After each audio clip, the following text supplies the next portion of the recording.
Hello everyone, आज की video class में हम भारत का भौतिक स्वरूप चैप्टर 2, ये आपके क्लास 9th की ज्योग्राफी का चैप्टर है। क्लास 9th की जियो का चैप्टर 2 है, इसको हम पढ़ेंगे। भारत का भौतिक स्वरूप ये जो वीडियो है आपके हर एग्जाम में, चाहे आप टीजीटी की प्रिपरेशन कर रहे हो, एसएसटी टीजीटी एसएसटी की किसी भी स्टेट का टेट कर रहे हो या स्क्रीनिंग कर रहे हो, उनमें आपकी काफ़ी हेल्प करेगा। या अदर कोई भी कॉम्पिटिटिव एग्जाम है जहाँ भी आपसे भारत के भौतिक स्वरूप के बारे में या एनसीईआरटी बेस्ड क्वेश्चंस पूछे जाते हैं, वहाँ भी आपको काफ़ी हेल्पफुल रहेगा।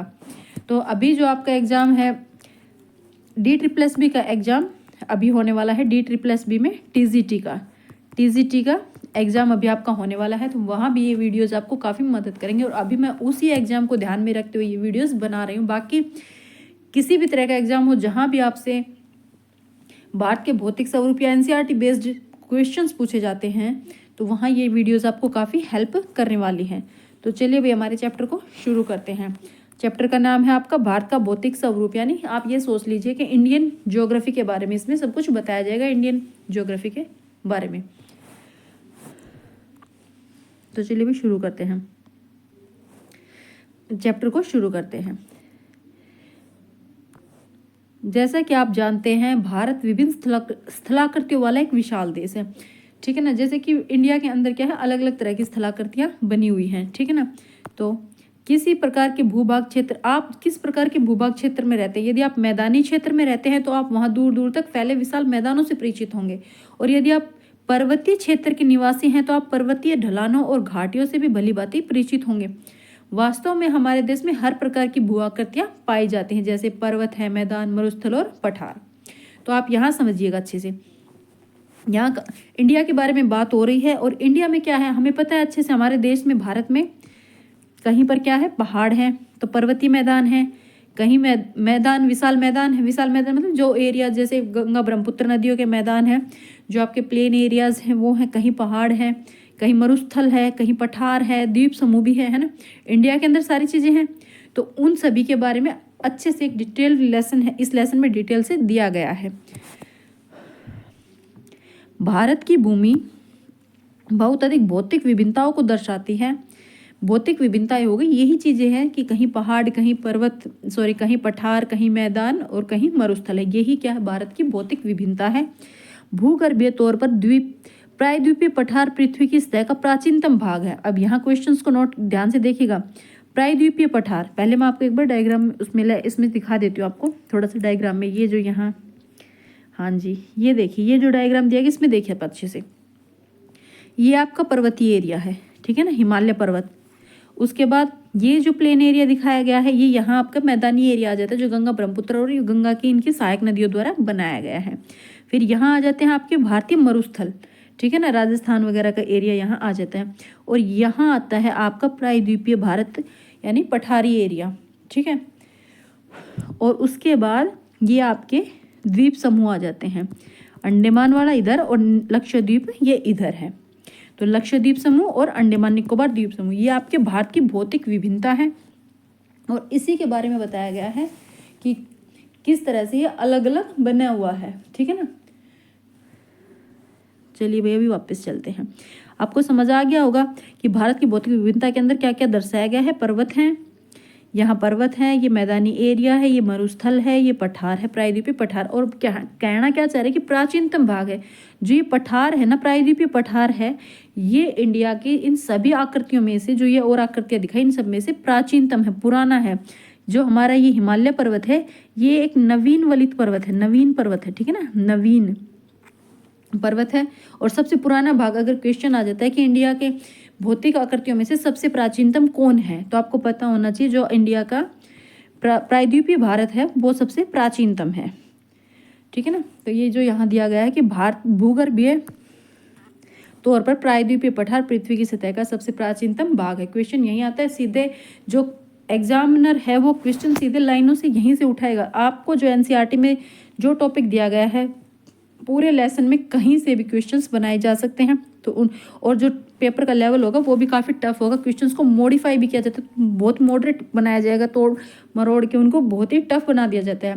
होगा लेसन से ही, इन्हीं चैप्टर्स से होगा, पर क्वेश्चन को इस तरह से चेंज किया जाएगा कि वो वहाँ पर एग्जामिनर ये चेक करता है कि आपने जो बुक्स पढ़ी हैं या आपने प्रिपरेशन की वो कितनी डीप स्टडी की है, ठीक है ना। इसीलिए लाइन बाय लाइन आपको पढ़ाया जा रहा है और लाइन बाय लाइन आप समझिएगा अच्छे से, और जो इंपॉर्टेंट पॉइंट्स आते हैं उनको आप चाहे नोट कर सकते हैं या अपनी ही बुक अपने पास एनसीईआरटी बुक रखिए उसके अंदर अंडरलाइन कीजिए, क्योंकि एक बार सिर्फ मोटा मोटा पढ़ने से कुछ नहीं होगा, ठीक है ना। और सबसे बेस्ट वे होता है कि आप क्या कीजिए, पुराने जो क्वेश्चन प्रीवियस ईयर के जो पेपर्स हैं एसएसटी के, उनको गूगल से डाउनलोड करके उनको थोड़ा सा पढ़िए क्वेश्चंस को, तब आपको पता चलेगा कि जो पेपर में क्वेश्चंस कैसे बनाए गए हैं, कहाँ से आए हैं।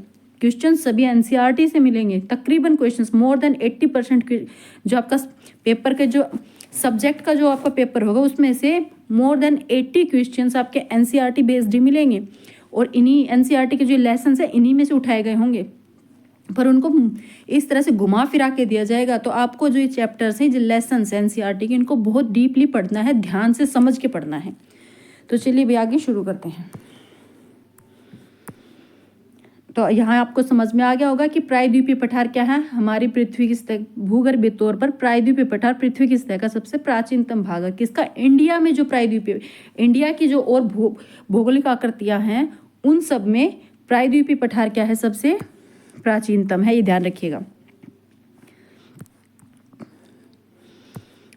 इसे भूमि का बहुत ही स्थिर भाग माना जाता है, बहुत ही स्थिर भाग माना जाता है, परंतु हाल में भूकंप में इसे गलत साबित किया गया है। हाल में जो भूकंप आया था उसमें इसे गलत साबित किया गया है।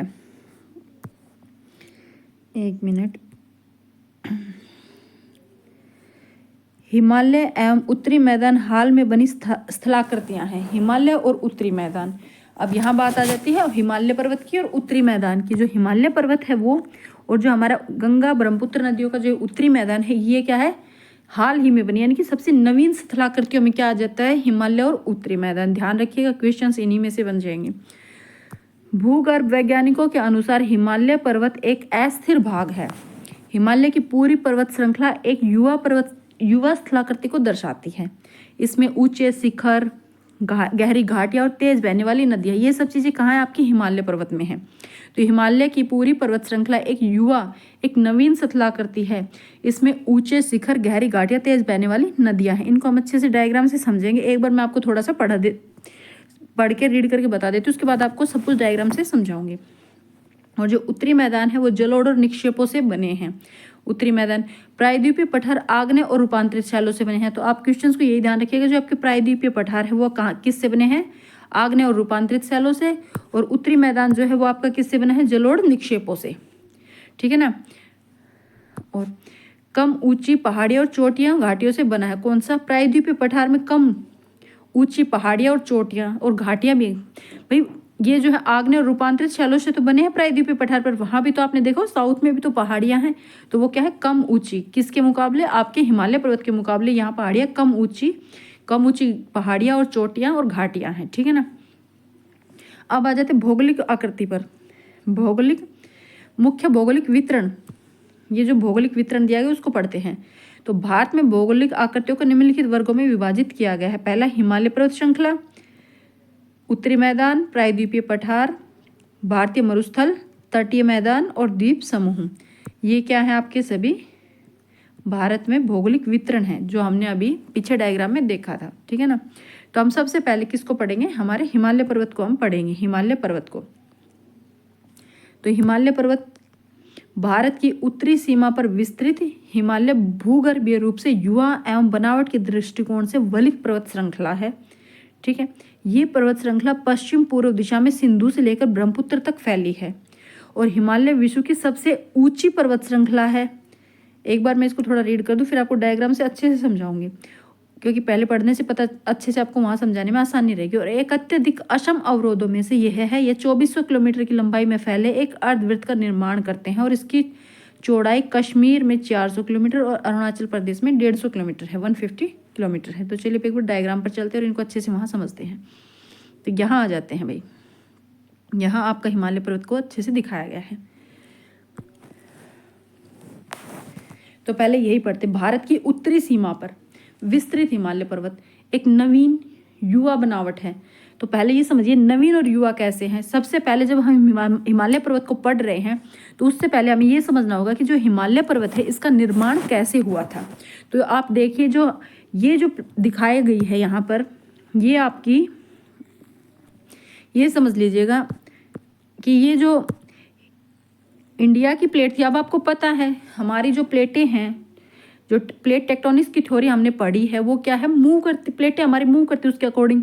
तो हमारी इंडियन प्लेट जो थी वो आकर कहाँ टकराई थी, एशियन प्लेट से, ठीक है ना। ये वाली जो है ये हमारी एशियन प्लेट है ये, और इससे कहाँ कौन टकराई थी आकर, हमारी इंडिया की प्लेट, जो ये भारतीय प्लेट है ना, इंडियन प्लेट है, इंडो ऑस्ट्रेलियन जिसको बोला गया है, ये प्लेट आकर यहाँ इस प्लेट से टकराई थी।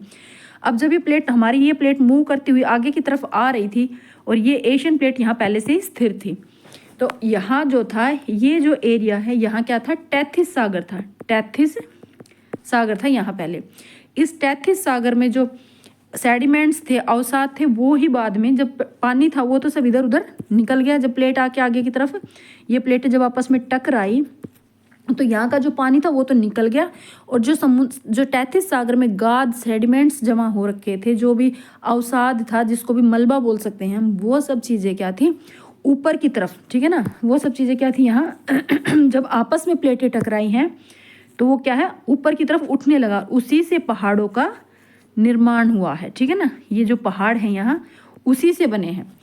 जब एशियन प्लेट से हमारी इंडो ऑस्ट्रेलियन प्लेट आई, यानी कि इंडियन प्लेट आकर टकराई है, तो जो टेथिस सागर था, टेथिस सागर का पानी क्या था, सारा इधर उधर निकल गया, और जो टेथिस सागर के नीचे जो गाद जमा हो रखी थी, जब ये प्लेटें आपस में टकराई तो जो गाद जमा हो रखी थी, गाद थी, कंकड़ थे, जो भी सेडिमेंट्स थे, वो सब क्या थे भाई, एक प्लेट दूसरी प्लेट से टकराई तो क्या होता है कि जो प्लेट हैवी होती है वो नीचे की तरफ धंस जाती है, दूसरी प्लेट ऊपर आ जाती है, और अंदर फिर वहाँ के फोल्ड बनते हैं, फोल्ड्स यानी वलित पर्वत बने यहाँ पर, ठीक है ना। तो हमारे हिमालय का निर्माण ऐसे हुआ है, एशियन प्लेट का इंडियन प्लेट के टकराने से जो टेथिस सागर था उसका पानी हट गया और उसके अंदर जो गाद वगैरह जो थी वो सब चीज़ें ऊपर उठकर यहाँ पर पर्वतों का निर्माण हुआ। तो ये आपको पता चल गया हिमालय पर्वत का निर्माण कैसे हुआ। और ये नवीन वलित पर्वत है, नवीन मतलब और जितने पर्वत है ना वर्ल्ड के अंदर उन सब में नया है ये पर्वत, ठीक है, उन सब में नया पर्वत है।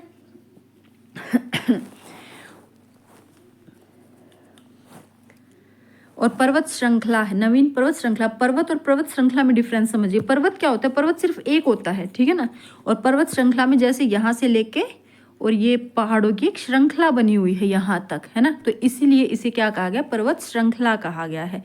ये क्या है, एक नवीन वलित पर्वत है और एक्टिव है। ये क्या हो रहा है, धीरे धीरे अभी भी इसमें विकास होता जा रहा है, बढ़ रहा है। ये पर्वत हमारा जो हिमालय पर्वत है वो धीरे धीरे बढ़ रहा है। क्यों, क्योंकि ये प्लेटें हैं, ये अभी मूव कर रही हैं और आपस में एक दूसरे के नज़दीक आती जा रही है। ये तो स्थिर है, ये इसके साथ आगे मूव कर रही है और नज़दीक आती जा रही है।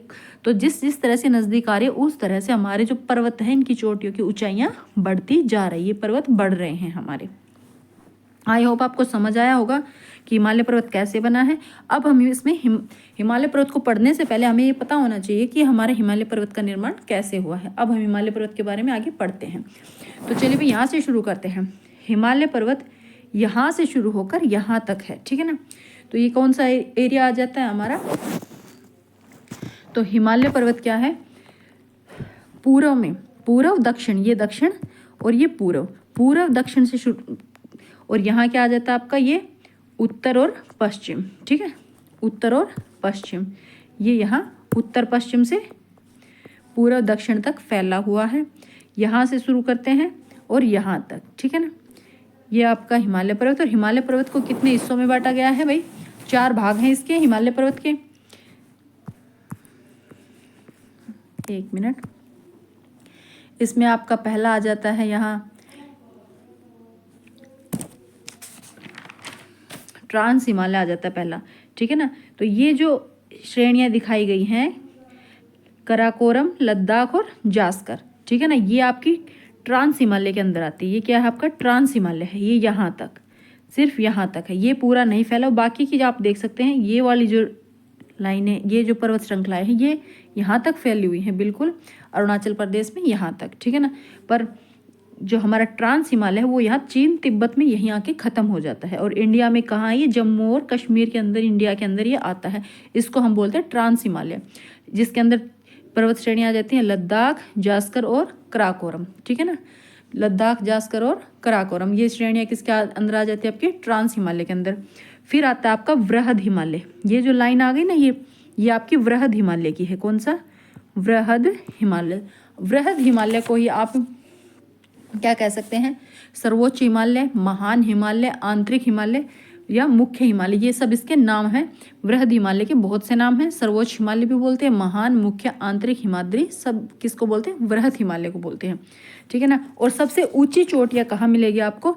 इसी पर्वत श्रृंखला में मिलेगी आपको। सबसे ऊंची पर्वत चोटियाँ आपको वृहद हिमालय के अंदर ही मिलेगी। वृहद हिमालय और ट्रांस हिमालय के अंदर ही सबसे ऊंची चोटियाँ हैं, ये ध्यान रखिएगा। कितनी? 6100 किलोमीटर इसकी औसत एवरेज बताई गई है। 6100 किलोमीटर क्या है? औसत एवरेज है किसकी? वृहद और ट्रांस हिमालय की चोटियों की। पर ट्रांस, एक बात और आपको बता दूं, जो ट्रांस हिमालय है इसको हिमालय का हिस्सा नहीं माना गया है, क्योंकि ट्रांस हिमालय जो है वो बहुत पहले बना था। अगर वृहद हिमालय या हिमालय की बात की जाए तो ये 1100 करोड़ वर्ष पहले बना होगा, तो ये बना है आपका 1400। ठीक है ना, 1400 करोड़ वर्ष पहले बना है। तो इतना इनके अंदर डिफरेंस है दोनों के अंदर। जो ट्रांस हिमालय है वो आपका क्या बना है? पहले बना है, इसलिए ट्रांस हिमालय को वृहद हिमालय का पार्ट नहीं माना गया है। ठीक है ना। तो ट्रांस हिमालय में क्या आ जाएगा आपका? कराकोरम, लद्दाख, जास्कर, और ये कहाँ तक है? यहाँ तिब्बत में, चीन में तिब्बत तक फैला है ट्रांस हिमालय। और ऊपर के कहाँ जाते हैं? कुलनुल श्रेणी और हिंदकुश पर्वत श्रेणियों से पामीर ग्रंथि, ये इसको क्या कवर किए हुए। इधर से हिमालय पर्वत लग जाता है, इधर से कुलनुल की श्रेणी, इधर से हिंदकुश पर्वत श्रेणियाँ आ जाती है, और ये पामीर ग्रंथि में कनेक्ट है। पामीर ग्रंथि यानी पर्वत, ये पठार है। यहाँ ये शो किया गया ना, यहाँ ये पठार शो किया गया है। देखिए, यहाँ से ये पर्वत श्रृंखला, यहाँ से ये पर्वत श्रृंखला, यहाँ से ये पर्वत जो ट्रांस हिमालय, और यहाँ पर क्या बना है? एक मेज के आकार में बड़ा सा। तो ये आपका क्या आ जाएगा? ये आपकी पामीर का पठार है। ठीक है ना। और कहाँ? ये तिब्बत में। इसने किसको? हिमालय को कवर करके रखा है इधर से। अब आ जाते हैं, अब आपको ये पता चल गया ये क्या है आपका? ट्रांस हिमालय यहाँ, और उसके बाद ट्रांस हिमालय के नीचे ये आपकी ये जो पर्वत श्रेणी है ये आपकी आ जाती है वृहद हिमालय की। ठीक है ना, वृहद हिमालय। और वृहद हिमालय कहाँ से शुरू है? देखिए, नंगा पर्वत से। वृहद हिमालय यहाँ नंगा पर्वत से लेकर और नामचा बरुआ, ये आपके हिमालय के अंदर ही आ जाती है, ये नामचा बरुआ। और ये नंगा पर्वत से शुरू होकर हिमालय पर्वत कहाँ तक है? नामचा बरुआ। नंगा पर्वत कहाँ है? आपके उत्तर पूर्व में, सॉरी उत्तर पश्चिम में आपका नंगा पर्वत है, उत्तर पश्चिम नंगा पर्वत। और ये आपका पूर्व दक्षिण, पूर्व दक्षिण में आपका क्या है? नामचा बरुआ पर्वत है। इन्हीं पॉइंट्स से क्वेश्चंस बनेंगे, तो आपको पता होना चाहिए कौन सा पर्वत कहाँ है, हिमालय की शुरुआत में कौन सा है। यानी कि भाई उत्तर पश्चिम में हिमालय की शुरुआत में कौन सा पर्वत आता है, और दक्षिण पूर्व में हिमालय की शुरुआत में कौन सा पर्वत आता है, ये आपको पता होना चाहिए। और सबसे ऊंची चोटियाँ कहाँ हैं? इसी पर्वत पर, इसी श्रृंखला में है आपके। ये बहुत से पर्वत हैं, सबसे ऊंची पर्वत चोटियाँ जो यहाँ एवरेज मतलब कि इनकी है 6100 किलोमीटर एवरेज है। कितनी है? 6100 किलोमीटर इनकी एवरेज है। कहाँ पर है? आपके वृहद हिमालय के अंदर ही है। उसके बाद आते हैं हम मध्य हिमालय में आ जाते हैं। ये जो आपका है ना, इसको हम लघु हिमालय या मध्य हिमालय बोल सकते हैं। और इसमें ये देखिएगा, इसमें जो पर्वत श्रेणी ये जो दिखाई गई टूटी हुई है बीच में, है ना, स्पेस, इनके अंदर स्पेस दिया गया है। तो यहाँ इनका मतलब है कि ये जो पर्वत श्रेणियाँ हैं, यहाँ इनके बीच में घाटियाँ हैं। ये जो स्पेस है ना, ये यहाँ क्या है? घाटियाँ दी गई हैं। यहाँ घाटियाँ हैं, कौन से? जिसे हम लघु हिमालय, हिमाचल हिमालय भी कह सकते हैं। और इसके अंदर क्या दी गई हैं? घाटियाँ दी गई। मैं आपको पहले सिर्फ थोड़ा सा समझा रही हूँ, उसके बाद हम आगे पढ़ेंगे। ये सब चीज़ें डिटेल में हमारे लेसन चैप्टर के अंदर दी गई हैं, पर मैं आपको डायग्राम से थोड़ा सा पहले समझा रही हूँ ताकि हम पढ़े तो हमें आसानी हो। ठीक है ना। तो ये घाटियाँ दी गई, तो आपको पता होना चाहिए जो कुल्लू की घाटी है, कश्मीर की घाटी, ये सब घाटियाँ आपकी कहाँ मिलेंगी आपको? ये सब घाटियाँ हैं आपके लघु हिमालय के अंदर मिलेंगी। ठीक है ना, लघु हिमालय के अंदर घाटियाँ मिलेंगी, और इनकी औसत ऊंचाई कम है। ठीक है ना। और एक बात और, फिर उसके बाद आ जाती है आपकी ये जो रेंज है ना, ये भी जगह जगह से टूटी हुई, यानी कि यहाँ पर भी घाटियाँ हैं। ये आपके आ जाती है शिवालिक। ठीक है ना, ये कौन सी है? शिवालिक श्रेणी है। और ये सबसे दक्षिण में है। सबसे उत्तर में आपका वृहद हिमालय, उत्तर में आपका वृहद, फिर आपका मध्यम या लघु हिमालय, बीच में आ जाता है आपका मध्यम या ये जो आपका है मध्यम या लघु हिमालय, और फिर आती है ये लास्ट में सबसे उत्तर में आपकी शिवालिक आती है। सबसे उत्तर में शिवालिक की आपकी लास्ट में आ जाती है, सबसे लास्ट में शिवालिक आती है, यानी कि दक्षिण की तरफ। अब इस तरह से देखेंगे हम, ये देखिए अगर हम इस तरह से देखते हैं तो ये उत्तर और ये दक्षिण। तो सबसे दक्षिणतम पार्ट कौन सा हिमालय का? शिवालिक है। सबसे उत्तरतम कौन सा है? वृहद हिमालय है। सबसे उत्तरतम पार्ट आपका कौन सा आएगा? वृहद हिमालय आएगा। और सबसे दक्षिणतम पार्ट आपका कौन सा आ जाता है? शिवालिक आ जाता है। मैं बहुत ज़्यादा मिक्सअप हो गया, इसको थोड़ा रब कर देती हूँ तो आपको पता चलेगा। उत्तर में आपका कौन सा सबसे उत्तरतम? ये उत्तर, ये दक्षिण। तो सबसे उत्तर में आपका वृहद हिमालय का पार्ट, तो ये ट्रांस हिमालय को हिमालय में इंक्लूड नहीं किया गया, पर मैंने आपको पढ़ा दिया है। ऊपर की तरफ जास्कर, लद्दाख और ये क्या आपके ट्रांस हिमालय में आ जाते हैं। और सबसे उत्तरतम पार्ट आपका कौन सा आएगा? वृहद हिमालय। मध्यम आएगा आपका लघु हिमालय, और फिर दक्षिणतम पार्ट होगा आपका शिवालिक। ठीक है। और घाटियाँ आपको कहाँ मिलेंगी? लघु हिमालय में मिलेंगी। सबसे अधिक टेम्परेचर कहाँ होता है? और सबसे कम तापमान आपका ट्रांस और वृहद में मिलेगा। ट्रांस और वृहद में सबसे कम तापमान -50 डिग्री, -50 डिग्री के आसपास तापमान कहाँ होता है? वृहद और ट्रांस हिमालय में। यहाँ पर क्या है? कोई जीव जंतु नहीं मिलते, यहाँ सिर्फ ग्लेशियर्स होते हैं, क्योंकि ऊंची ऊंची पर्वत श्रेणियाँ, पर्वत पहाड़ों की चोटियाँ, और यहाँ क्या होती है? बर्फ से ढकी होती है बिल्कुल। यहाँ ग्लेशियर्स मिलेंगे आपको, हिमालय जहाँ से नदियाँ निकलती हैं, बर्फ से ढकी होती है, जो तापमान बढ़ने पर गर्मियों के मौसम में धीरे धीरे उनसे पानी पिघलती रहती है और नदियों में पानी आता रहता है। ठीक है ना। हिमालय से जो नदियाँ निकलती हैं उन्हें सदा नीरा क्यों कहा जाता है? क्योंकि इसीलिए तो कहा जाता है क्योंकि यहाँ से जो पहाड़ है, जो ऊंचे ऊंचे पर्वत हैं, इन पर्वत की चोटियों से जो बर्फ जमी रहती है वो धीरे धीरे पिघलती रहती है, और उनका पानी नदियों के जरिए नदियों में आता रहता है। तो क्या होता है? इसलिए यहाँ से हिमालय से निकलने वाली नदियों में हमेशा पानी इन बर्फ के पिघलने से ही आता है, इसलिए उन्हें सदा नीरा कहा जाता है। और सबसे ज़्यादा ऊंची पर्वत श्रेणियाँ कहाँ मिलेंगी आपको? वृहद और ट्रांस हिमालय में मिलेंगी, ध्यान रखिएगा। सबसे उत्तरतम पार्ट कौन सा होगा आपका हिमालय का? उत्तर हिमालय, और आपका वृहद हिमालय, और दक्षिण में आपका शिवालिक आ जाएगा। ठीक है। और हिमालय पर्वत की एक खासियत और भाई, जो हमारा हिमालय पर्वत है ये इधर से आने वाली ठंडी हवाओं को रोकता है, ताकि वरना इंडिया में जो है ना जमा देने वाली ठंड हो, इंडिया में भी ऐसा मौसम हो कि यहाँ टेम्परेचर हमेशा माइनस में रहे और यहाँ जमा देने वाली सर्दी हो, पर उस सबको कौन रोकते हैं? हिमालय पर्वत उन सबको रोकता है। और सबसे जवान पर्वत श्रृंखला है, और मोस्ट एक्टिव का मतलब है कि ये हमेशा इनमें भाई भूकंप वगैरह की एक्टिविटीज़ होती रहती हैं, भूकंप वगैरह हमेशा आते रहते हैं, क्योंकि जो हमारी प्लेटें ही मूवमेंट करती रहती है, और हमारे जो ये हिमालय है अब भी इसकी हाइट बढ़ती जा रही है। ठीक है ना। और हिमालय पर्वत की चौड़ाई यहाँ से लेकर लंबाई कितनी है? यहाँ से शुरू हो जाए यहाँ तक पहुँचे तो हिमालय पर्वत 2400 किलोमीटर की लंबाई में फैला हुआ है। कहाँ से? उत्तर से पूर्व से पश्चिम की तरफ। ठीक है ना। पूर्व से पश्चिम की तरफ हमारा हिमालय पर्वत कितनी चौड़ाई है? 2400 किलोमीटर तक फैला है। और यहाँ देखें तो यहाँ हिमालय पर्वत की चौड़ाई, अब ये तो हो गई लंबाई तो इसकी हो गई 2400 किलोमीटर। अब बात कर लेते हैं चौड़ाई की। या यहाँ जो है ना ये चौड़ाई कितनी है? 400 किलोमीटर। और यहाँ क्या है? कम है। यहाँ कम है, यहाँ कितनी है? 150 किलोमीटर है। ठीक है ना। यहाँ क्या है? 150 किलोमीटर। तो जम्मू कश्मीर में या उत्तर की तरफ, उत्तर पश्चिम की तरफ कितनी है चौड़ाई? 400 किलोमीटर। और दक्षिण और पूर्व की तरफ कितनी है? 150 किलोमीटर। या अरुणाचल प्रदेश में कितनी है? 150 किलोमीटर है, कम है। सबसे कम चौड़ाई कहाँ है? दक्षिण में, अरुणाचल प्रदेश में। और सबसे अधिक चौड़ाई कहाँ है? 400 किलोमीटर आपके जम्मू कश्मीर में, या उत्तर पश्चिम में। ठीक है। अब आ जाते हैं आगे देखते हैं भैया, आपको समझ आया होगा। एक बात और, ये जो यहाँ दी गई है, अब मैंने घाटियों के बारे में बताया था, तो ये घाटियाँ हैं, ये आपकी जम्मू कश्मीर की कुल्लू मनाली की ये घाटियाँ हैं। और यहाँ जो घाटियाँ दी गई ना, इनको दून कहा गया है। जो शिवालिक में घाटियाँ दी गई उनको दून कहा गया है। ये आपके कहलाएंगे देहरादून, कोटली दून, पाटली दून, ये सब चीज़ें यहाँ कहलाएंगी। ठीक है ना।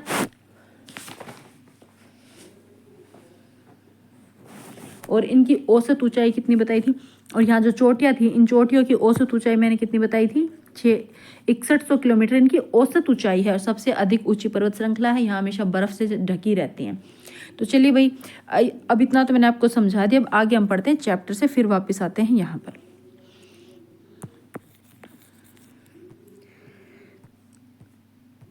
ये देखिए हमने ये पढ़ लिया भाई। 2400 किलोमीटर की लंबाई में फैले एक अर्धवृत्त का निर्माण करती है। इसकी चौड़ाई कश्मीर में 400 किलोमीटर और अरुणाचल प्रदेश में 150 यानी 150 किलोमीटर है।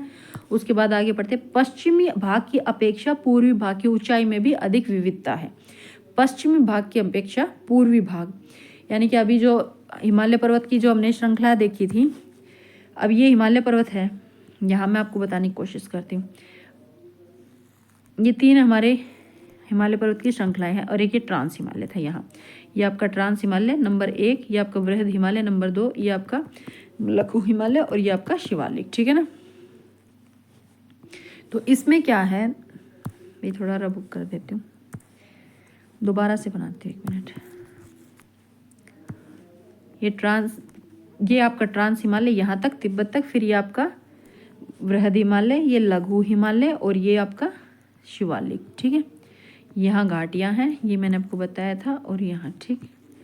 अब ये कह रहे हैं यहाँ क्या है, चौड़ाई ज़्यादा है, यहाँ कम है। ठीक है। अब ऊंचाई में भी विविधता है। ऊंचाई किसकी, पर्वत चोटियाँ जो है ना, ये पहाड़ की चोटियाँ हैं, इनमें भी विविधता है। ये जो पर्वत श्रृंखला है इसमें भी क्या है, ऊंचाई में विविधता है। अब इसको पढ़ते हैं। पश्चिमी भाग की अपेक्षा, पश्चिमी भाग आपका ये आ जाता है। पश्चिमी भाग की अपेक्षा पूर्वी भाग की ऊंचाई अधिक विविधता पाई जाती है। पूर्वी भाग ये है, पूर्व की तरफ। यहाँ क्या है, आपको पता होगा, यहीं आपके माउंट एवरेस्ट और ऊंचे ऊंचे पर्वत है ना, तो यहाँ विविधता पाई जाती है। यहाँ इतने ऊंचे पर्वत हैं जितने इधर ज़्यादा ऊंचाई वाले पर्वत आपको मिलेंगे। ठीक है। अब आ जाते हैं। अपने पूरे देशांतरी विस्तार के साथ हिमालय को 3 भागों में बांटा गया है। इन श्रृंखलाओं के बीच बहुत अधिक संख्या में घाटियां पाई जाती है। अब 3 भाग बताए हैं, जैसे एक ये वृहद, सेकंड आपका ये लघु या मध्यम हिमालय, थर्ड आपका शिवालिक। या लघु या मध्यम हिमालय को हम हिमाचल हिमालय बोल सकते हैं। और मैंने आपको बताया था कि जो ट्रांस हिमालय है उसको क्या है, हिमालय का पार्ट नहीं माना गया है। ये ध्यान रखिएगा, ट्रांस हिमालय को क्या आपके हिमालय का पार्ट नहीं माना गया है, तो इसलिए हम ट्रांस हिमालय को यहाँ से हटा देते हैं। अब समझिए आगे। ठीक है ना। इन श्रृंखलाओं के बीच बहुत अधिक संख्या में घाटियां पाई जाती है। जैसे मैंने आपको बताया कौन सी श्रृंखला में घाटियां पाई जाएंगी। घाटियां आपको लघु, आपका जो मध्यम हिमालय है, मध्यम हिमालय में और आपके शिवालिक में, यहाँ आपको घाटियां मिलेंगी। क्योंकि यहाँ जो ये तो पर्वत श्रृंखला एकदम सट सट की बनी हुई, यहाँ मिलेंगे आपको दर्रे। ठीक है ना, पासिस हैं। यहाँ जो वृहद हिमालय है उसमें जो ये पहाड़ बने हुए हैं, इनमें बीच में सिर्फ पासिस मिलेंगे, दर्रे। क्योंकि ये पर्वत श्रृंखला है और ये एक दूसरे से सट के एक दूसरे से जो पर्वत हैं वो एक दूसरे के सहारे नज़दीक नज़दीक हैं, उनमें से सिर्फ दर्रे मिलेंगे, घाटियाँ नहीं है। और जो ये आपका सेकंड है, ये जो आपका सेकंड मैंने बताया, ये यहाँ आपको घाटियाँ मिलेंगी। ठीक है ना। यहाँ क्या है, घाटियाँ हैं, जैसे जम्मू कश्मीर की घाटी, कुल्लू मनाली की घाटी ये। और जो आपका तीसरा है शिवालिक है, इसमें भी घाटियाँ हैं। इन घाटियों को यहाँ दून कहा गया है। बस डिफरेंस इतना है, इनकी शिवालिक की घाटियों को दून कहा गया है, और जो आपका बीच वाली है मध्यम है या हिमाचल हिमालय है, इसमें इनको कहा गया है घाटियाँ। ठीक है ना। ठीक है। सबसे उत्तरी भाग में स्थित, अब हम यहाँ पढ़ लेते हैं। सबसे उत्तरी भाग में स्थित श्रृंखलाओं में बहुत अधिक संख्या में घाटियां पाई जाती है। सबसे उत्तरी भाग में स्थित हिमालय को महान या आंतरिक हिमालय, जो मैंने आपको बता दिया, सबसे ऊपर वाला हिमालय जो ये हमने पढ़ा है, ये क्या है आपका महान या आंतरिक हिमालय या हिमाद्री। तो वृहद हिमालय, महान हिमालय, आंतरिक हिमालय, हिमाद्री किसे कहा जाएगा, सबसे ऊपर वाले पार्ट को, जिसमें क्या है बहुत अधिक लंबी लंबी पर्वत श्रृंखलाएं हैं। ठीक है। अब आगे, यह सबसे अधिक सतत श्रृंखला है। इसमें 6000 मीटर की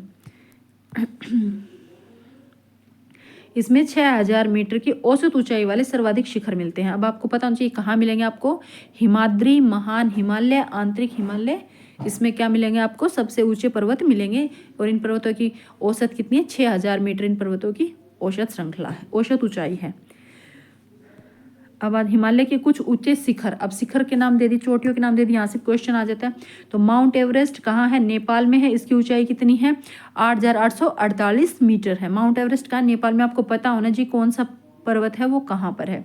कंचनजुंगा भारत में है 8598, मकालू नेपाल में 8481, धौलागिरी नेपाल में 8172। आपको इनके नाम और नाम के साथ कौन से कंट्री के अंदर ये है या कौन से स्टेट के अंदर दिए, कंट्री के अंदर दिए गए हैं, उनके बारे में आपको पता होना चाहिए। ठीक है। और इनकी ऊंचाई भी आपको पता होना चाहिए। बाकी यहाँ दिए गए हैं, देखिए।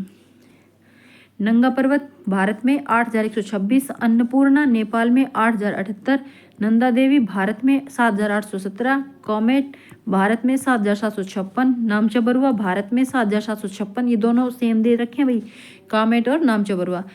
गरुला मंदाता नेपाल में 7,728, ठीक है ना। अब आगे चलते हैं।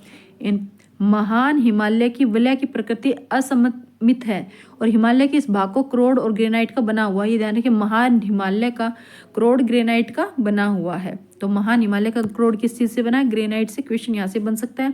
और यह श्रृंखला हमेशा बर्फ से ढकी रहती है तथा इसमें बहुत सी हिमानियों का प्रभाव होता है। कौन सी पर्वत श्रृंखला?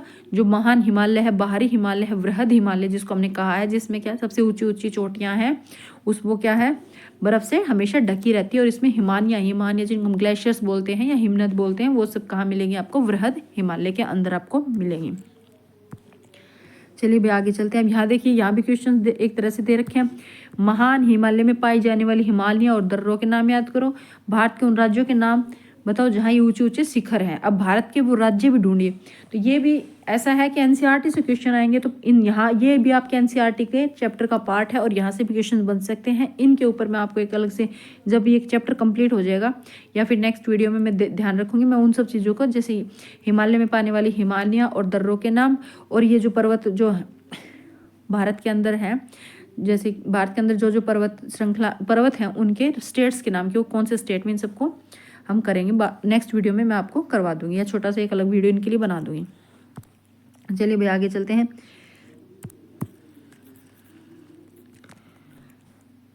हिमाद्री के दक्षिण में स्थित श्रृंखला सबसे अधिक असम है। दक्षिण में स्थित श्रृंखला दक्षिण की तरफ जो आ जाती है वो क्या है? असम है। हिमाचल या निम्न हिमालय के नाम से जानी जाती है। इन श्रृंखलाओं का निर्माण मुख्यतः अत्यधिक संपीड़ित और पर्वतित शैलों से हुआ है, ठीक है ना। अब आज ये बात कर रहे हैं आपके सेकंड नंबर की श्रृंखला का। जैसे कि ये आपका आ गया था वृहद हिमालय, आपकी फर्स्ट नंबर की श्रृंखला आ गई थी, और अभी बात हो रही है आपकी सेकंड नंबर की श्रृंखला। पहला आपका वृहद हिमालय है ये, फिर आ जाते हैं आपकी ये जो बताया है मध्य हिमालय, उसकी बात हो रही है, ठीक है ना। तो ये मध्य हिमालय की बात कर रहे हैं। मध्य हिमालय क्या कह रहे हैं? इसकी ऊंचाई, इसमें जो पर्वत चोटियां हैं ना, ये पर्वत की जो चोटियां हैं, इनकी ऊंचाई कितनी है? 3700 से 4500 मीटर तक है। जो सेकंड नंबर का आपका पर्वत श्रृंखला है, उसके जो पहाड़ों की ऊंचाई है, यहाँ जो पहले नंबर पर जो आपका था, जिसको हमने बाहरी हिमालय या वृहद हिमालय कहा था, इनमें जो पर्वतों की ऊंचाई थी वो कितनी थी? 6100 औसत थी इसकी, ठीक है ना। और ये एक दूसरे से सटकर बने हुए थे, इनमें पासिस थे, दर्रे थे। और ये क्या है? इनके बीच में घाटियां हैं, पहाड़ हैं, फिर उनके बीच में जगह है, घाटियां हैं। और इन पहाड़ों की ऊंचाई कितनी है? 3700 से 4500 मीटर के बीच इनकी औसत ऊंचाई है। और चौड़ाई कितनी है? 50 किलोमीटर। और इनकी जो ये चौड़ाई है ना, ये वाली, ये कितनी है? 50 किलोमीटर इनकी चौड़ाई है, ठीक है। जबकि पीर पंजाल श्रृंखला सबसे लंबी तथा सबसे महत्वपूर्ण श्रृंखला है। और इसके अंदर जो श्रृंखला दी गई है पीर पंजाल, इन पर्वत श्रेणियों के बीच में जो श्रृंखला दी गई है वो क्या है? पीर पंजाल श्रृंखला सबसे लंबी और सबसे महत्वपूर्ण श्रृंखला, ये ध्यान रखिएगा। धौलाधार महाभारत श्रृंखला भी महत्वपूर्ण है। तो आपको ये बात यहाँ पता चलती है कि जो धौलाधार है, महाभारत है और पीर पंजाल है, वो श्रृंखला कहाँ मिलेंगी आपको? वो आपको मिलेंगी लघु हिमालय, मध्यम हिमालय या हिमाचल हिमालय के अंदर। इसको लघु, मध्यम या हिमाचल हिमालय कहा गया है। और ये कहाँ मिलेंगे आपको? धौलाधार श्रृंखला, महाभारत श्रृंखला या पीर पंजाल श्रृंखला कहाँ मिलेंगे आपको? लघु हिमालय में या हिमाचल हिमालय में मिलेंगी। अब इससे आगे आ जाते हैं। जैसे कि इसी श्रृंखला में, एक मिनट, इसी श्रृंखला के अंदर क्या कह रहे हैं?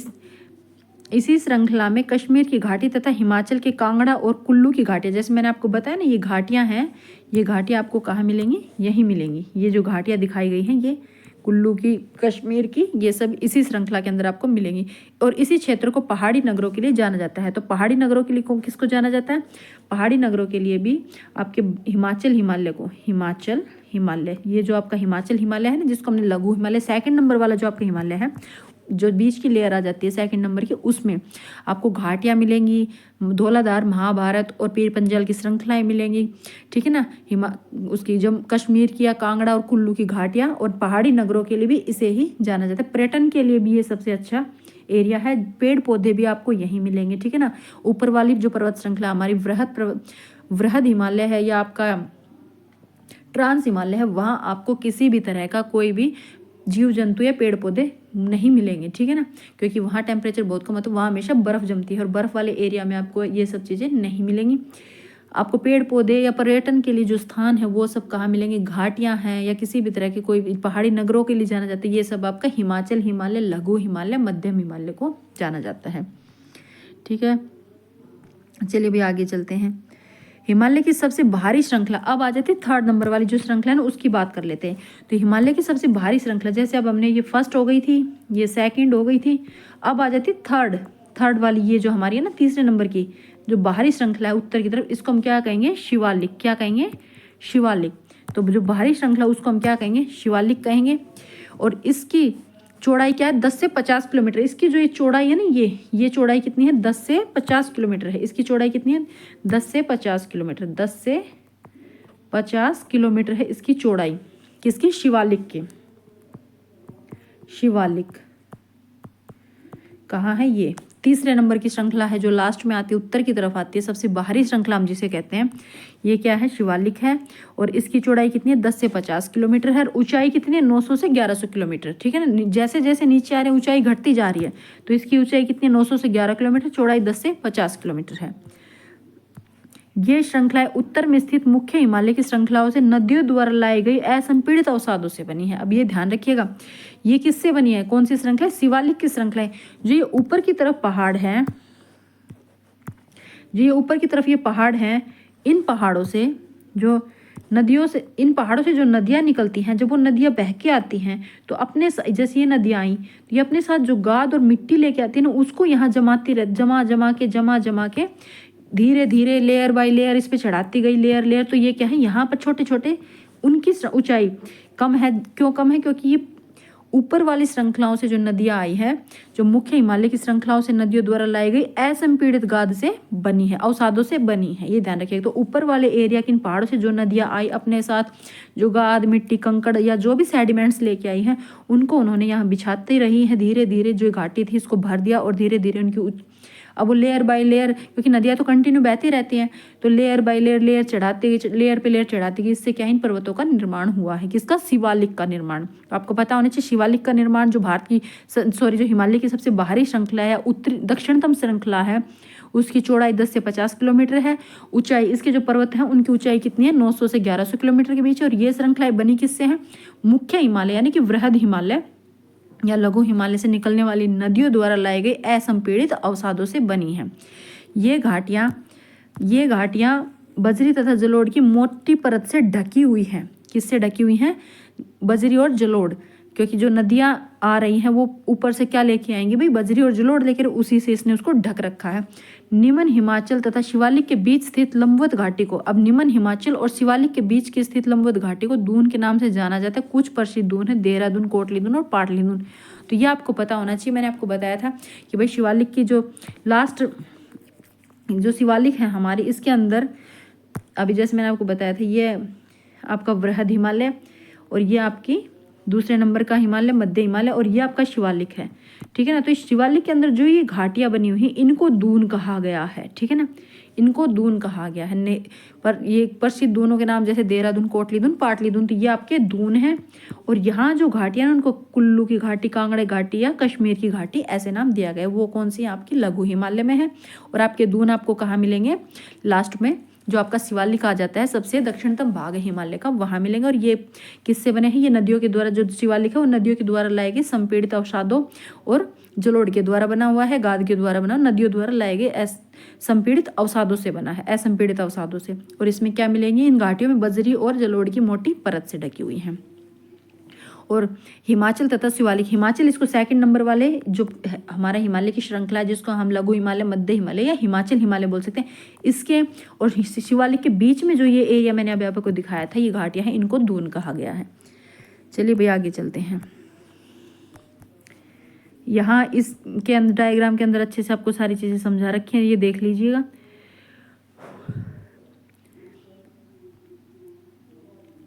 एक चीज़ आपको और बता दूं, जैसे गारो, खासी और जयंतिया, ये जो पर्वत श्रेणियां हैं, ये भी आपकी किसका पार्ट है, ये आपके जो, चलिए हम प्रायद्वीपीय पठार को पढ़ेंगे जब बता देंगे। ये आपके जो प्रायद्वीपीय पठार की जो पहाड़ियाँ हैं ये प्रायद्वीपीय पठार का ही पार्ट है। आपकी गारो खासी की और जयंती की जो पहाड़ियाँ हैं ये आपके प्रायद्वीपीय पठार का ही भाग है।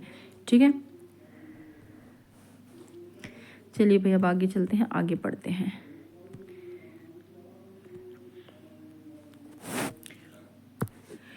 इस उत्तर दक्षिण के अतिरिक्त हिमालय को पश्चिम से पूर्व तक स्थित क्षेत्रों के आधार पर भी विभाजित किया गया है।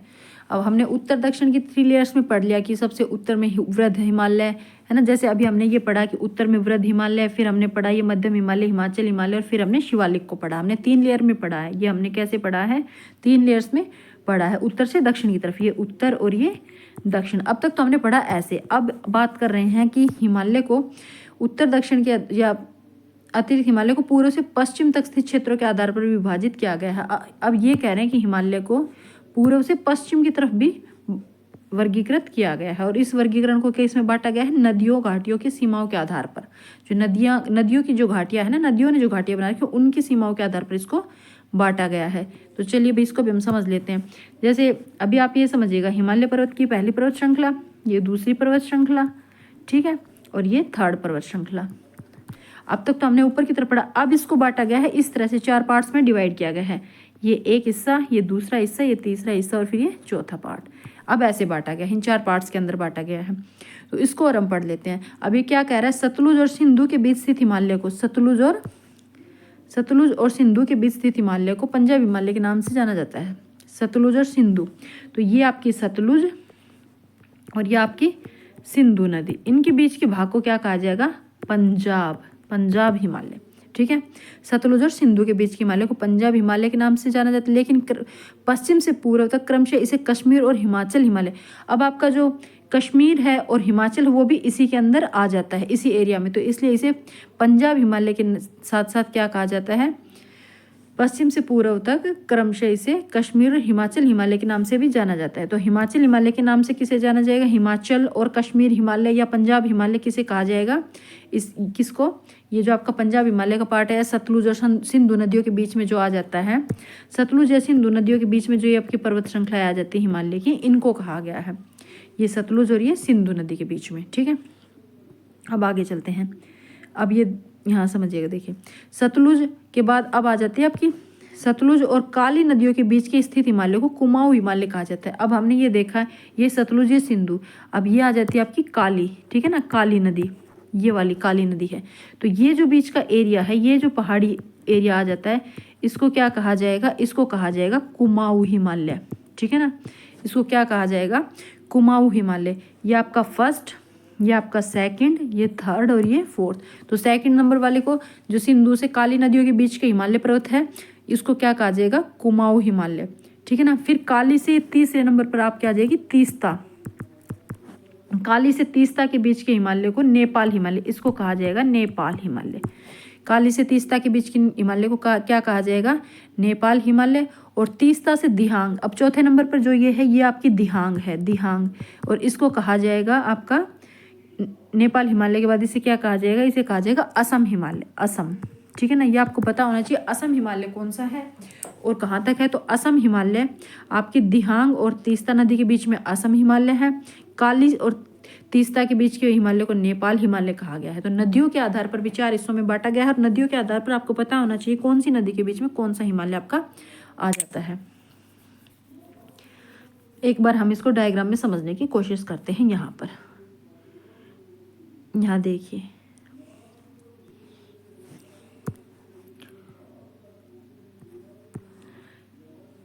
ये आ गई आपकी सिंधु नदी, सिंधु नदी, फिर ये आ जाती है आपकी सतलुज नदी। यहाँ सिंधु और सतलुज, तो सिंधु और सतलुज के बीच के हिमालय को ये बोला गया है पंजाब हिमालय। सिंधु और सतलुज के बीच के हिमालय को पंजाब हिमालय, ये आपका पंजाब हिमालय। ये सिंधु नदी आपको दिख रही होगी, ये आपको सतलुज नदी यहाँ ये देखिए दिख रहा होगा। उसके बाद फिर सिंधु और सतलुज के बाद इन्होंने बताया पंजाब हिमालय, लेकिन अब उसके बाद इसका नाम, इसको फिर इसी को, अब इसके अंदर आप देखिएगा कश्मीर और आपका हिमाचल भी इसी में आ जाता है, तो कश्मीर और हिमाचल भी इसी हिमालय को कहा जाता है। और सतलुज से काली नदी, अब सतलुज से लेके फिर काली नदी, अब यहाँ काली नदी तो शायद शो नहीं किया, पर यहाँ तक आप लगा लीजिए काली नदी। अब ये सतलुज और ये काली समझ लीजिए, काली नदी। इसके बीच में जो एरिया आ जाता है इसको कहा जाएगा कुमाऊं हिमालय। क्या कहा जाएगा? कुमाऊं हिमालय। ध्यान से समझिएगा। उसके बाद आ जाता है आपका कुमाऊं, काली से तीस्ता। अब आप यहाँ समझ लीजिए आपकी तीस्ता नदी है, फिर उसी को क्या कहा जाएगा? आपका नेपाल हिमालय। ये आपकी आ गई तीस्ता। तो इसको क्या कहा जाएगा? नेपाल हिमालय। तीसरा पार्ट आपका ये नेपाल हिमालय का हो जाता है। और नेपाल हिमालय के बाद तीस्ता के बाद ये आ जाती है यहाँ दिहांग। ये आपकी दिहांग है। तो नेपाल से और इसके बीच में फोर्थ पार्ट आ जाता है आपका, इसको क्या कहा जाएगा? असम हिमालय। ठीक है ना, बस ये आपको पता होना चाहिए। सतलुज से सिंधु के बीच में पंजाब हिमालय, और इसी के बीच में आपको पता है यहाँ कश्मीर और हिमाचल आ जाता है, तो इसको कश्मीर हिमालय, हिमाचल हिमालय भी कहा जा सकता है। उसके बाद आता है आपका सतलुज से काली नदी के बीच के हिमालय को कुमाऊं, काली से तीस्ता के बीच को नेपाल, और नेपाल से और जो आपकी तीस्ता और दिहांग नदी के बीच को असम। यानी फोर्थ नंबर पर आपका असम। पहला पंजाब, कुमाऊं, नेपाल और असम। अब आप यह देख लीजिए, यहाँ नेपाल आ जाता है। नेपाल वाले एरिया में जो हिमालय आएगा नेपाल हिमालय। पंजाब या जम्मू कश्मीर वाले एरिया में सतलुज सिंधु वाले एरिया में जो आएगा ये आपका पंजाब हिमालय। ठीक है ना, फिर बीच में जो है वो कुमाऊं हिमालय, और लास्ट में आपको पता है असम है। तो तीस्ता से दिहांग के बीच में असम हिमालय। उम्मीद करती हूँ आपको अच्छे से समझ आ गया होगा। चलिए भैया, हम अपने चैप्टर पर अब वापस चलते हैं जहाँ हम पढ़ रहे थे। नदियों के बारे में हमने पढ़ लिया, कौन सी नदियों से कहाँ तक कौन सा हिमालय आता है। ब्रह्मपुत्र हिमालय की सबसे पूर्वी सीमा बनाती है। ब्रह्मपुत्र नदी जो है वो हिमालय पर्वत के सबसे पूर्व में बहती है। ठीक है ना, ये दिहांग महाखंड गार्ज के बाद हिमालय दक्षिण की एक और तीखा मोड़ बनाते हुए भारत की पूर्वी सीमा के साथ फैल जाती है, और इसे पूर्वांचल या पूर्वी पहाड़ियों या पर्वत श्रृंखलाओं के नाम से भी जाना जाता है। पहाड़ियों उत्तर पूर्वी राज्य से होकर गुजरती है तथा मजबूत बलुआ पत्थर जो अवसादी शैलों से बनी है, इन्हें घने तथा मजबूत बलुआ पत्थरों और अवसादी शैल से बनी है, इन्हें घने जंगलों से ढकी हुई है तथा अधिकतर समानांतर श्रृंखलाओं और घाटियों के रूप में फैले हैं। पूर्वांचल में पटकाई, नागा, मिजो तथा मणिपुर की पहाड़ियां शामिल हैं। अब हम पूर्वांचल की तरफ चलते हैं। पूर्वांचल में जो पहाड़ियां हैं उनके बारे में इसमें बताया गया है।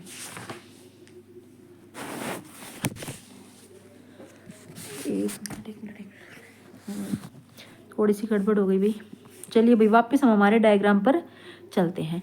तो ये देखिएगा, इन्होंने ब्रह्मपुत्र नदी के बारे में बताया। ब्रह्मपुत्र नदी ये यहाँ से निकलती है, और ये तिब्बत में से सांगपो नदी कहा जाता है, सांगपो। और फिर ये यहाँ गॉर्ज बनाती हुई, और ये ब्रह्मपुत्र नदी इंडिया में यहाँ आती है। ठीक है ना, तो इन्होंने यही बताया है कि ब्रह्मपुत्र हिमालय की सबसे पूर्वी सीमा बनाती है। सबसे पूर्वी सीमा, पूर्व इधर हो गया ना, पूर्वी सीमा बनाती है। दिहांग महाखंड के बाद हिमालय दक्षिण की ओर एक तीखा मोड़ बनाती है, यानी कि यहाँ महाखंड यानी गॉर्ज बनाती है। पहाड़ से सीधे ऐसे इधर आती है ना, काटते हुए पहाड़ों को गॉर्ज बनाते हुए, ये काटते हुए इधर से गोर्ज बनाते हुए आती है। तो इसे क्या कहा है? दिहांग महाखंड से गोर्ज बना के तीखा मोड़ बनाते हुए भारत के पूर्वी सीमा के साथ फैल जाती है, फिर यहाँ पूर्वी सीमा के साथ अंदर की तरफ आ जाती है। इन्हें पूर्वांचल या पूर्वी पहाड़ियाँ पर्वत श्रृंखलाओं के नाम से भी जाना जाता है। अब यहाँ जो ये पहाड़ियाँ है ना, ये तो हमने नदी को पढ़ा यहाँ तक। तो अब ये बात आ जाती है, ये जो पहाड़ियाँ हैं देखो, ये क्या है? पूर्वांचल की पहाड़ियों के नाम से भी इन्हें जाना जाता है। उत्तर पूर्वी राज्यों से होकर गुजरती हैं तथा मजबूत बलुआ पत्थरों और अवसादी शैलों से बनी है। उत्तर पूर्व, अभी उत्तर हो गया, और पूर्व, ये पूर्व के राज्यों से गुजरती है। ठीक है ना, ये घने जंगलों से ढकी, ये पहाड़ियाँ क्या आपकी घने जंगलों से ढकी हुई हैं। ठीक है, और अधिकतर समानांतर श्रृंखलाएं और घाटियों के रूप में फैली हुई हैं। पूर्वांचल में पटकाई, नागा, जैसे ये हमने देखा गारो, खासी, जयंती और पटकाई, पूर्वांचल की जो पहाड़ियां हैं ये इनके स्टेट्स के नाम पे दिए गए हैं। पटकाई, नागा, मिज्जो तथा मणिपुर की पहाड़ियां इन्हें कहा गया। पटकाई, नागा और मिज्जो, मणिपुर की पहाड़ियां इन्हें कहा गया है। आप ये ध्यान रखिए कि पूर्वांचल की पहाड़ियां हैं, जब नाम आ जाता है पूर्वांचल की पहाड़ियों का पटकाई, नागा, तो ये क्या है आपकी, जैसे पूर्वांचल की पटकाई, नागा, मिज्जो, मणिपुर, तो क्वेश्चन आ जाए कि पटकाई, नागा और मिज्जो या मणिपुर की पहाड़ियाँ आपके हिमालय पर्वत की कौन सी श्रृंखला में है या किधर है, तो आपको पता होना चाहिए पूर्व की पहाड़ियाँ हैं। ठीक है ना, उत्तर पूर्व की पहाड़ियों में ये आती, पर्वत श्रृंखलाओं के अंदर ये आती हैं। भैया आपकी बुक के अंदर जो ये एनसीईआरटी की बुक है इसमें हिमालय के बारे में इतना ही दिया गया है। नेक्स्ट वीडियो में हम नेक्स्ट टॉपिक को पढ़ेंगे जो होगा आपका उत्तरी मैदान। ठीक है ना, आज ही अगर इसको करवाऊंगी तो चैप्टर काफ़ी आपका वीडियो काफ़ी लंबा हो जाएगा। अगर आपको वीडियो पसंद आता है और तो प्लीज़ मेरे चैनल को सब्सक्राइब कीजिए, वीडियो को लाइक कीजिए। और इसके अलावा आपको कहीं कुछ कमी लगती है, कुछ और आपको चाहे आप किसी और कंटेंट पर वीडियो चाहते हैं तो प्लीज़ कमेंट बॉक्स में कमेंट कीजिए। Thank you.